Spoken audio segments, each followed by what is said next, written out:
আসসালামু আলাইকুম everyone, welcome to Shakila's kitchen. আজকে একটি ভিন্ন ধরনের রেসিপি নিয়ে আসলাম। সেটি হলো আমাদের কিশোরগঞ্জের একটি ট্রেডিশনাল রেসিপি, তেল ছাড়া শুটকির তরকারি। চলুন তাহলে দেখে নেওয়া যাক আজকের রেসিপি। প্রথমেই আমি এখানে বিভিন্ন ধরনের সবজি নিয়ে নিয়েছি, যেমন ডাঁটা, বেগুন, মূলা, বরবটি, আলু এবং লাউয়ের ডগা, এবং আমি এগুলোকে কেটে ভালো মতো ধুয়ে নিয়েছি। এরপর আমি এখানে নিয়েছি রসুন, কাঁচামরিচ এবং শুটকি। প্রথমে আমি হাঁড়িতে কিছুটা পানি নিয়ে নিয়েছি।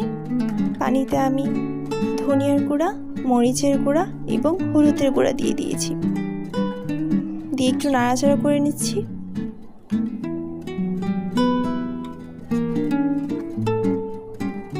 এখন আমি সবজিগুলো দিয়ে দিচ্ছি।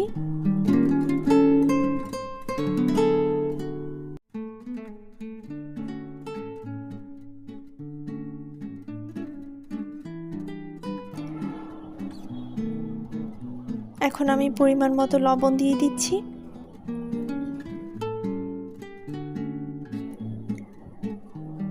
যখন সবজিগুলো 60% কুক হবে, তখন আমি শুটকি, কাঁচামরিচ এবং রসুনটা দিয়ে দিচ্ছি। আমি এগুলোকে একটু ছেঁচে নিয়েছিলাম।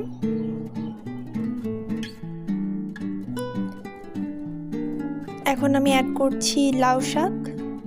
লাউ শাকটা আমি একটু পরে দিচ্ছি, কারণ না হলে লাউ শাকগুলো লাল লাল হয়ে যাবে, তাই। আর লাউ শাক সিদ্ধ হতেও বেশি সময় লাগে না, তাই আমি একটু পরে অ্যাড করেছি।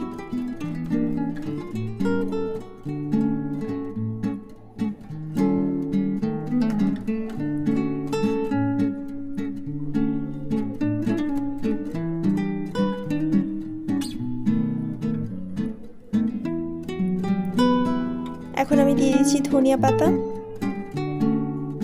এই তো রেডি হয়ে গেল আজকের রেসিপি। যদি আপনাদের আমার ভিডিওটা ভালো লেগে থাকে, তাহলে অবশ্যই আমার চ্যানেলকে সাবস্ক্রাইব করে আমার পাশে থাকবেন। ধন্যবাদ সবাইকে। আল্লাহ হাফেজ। আসসালামু আলাইকুম।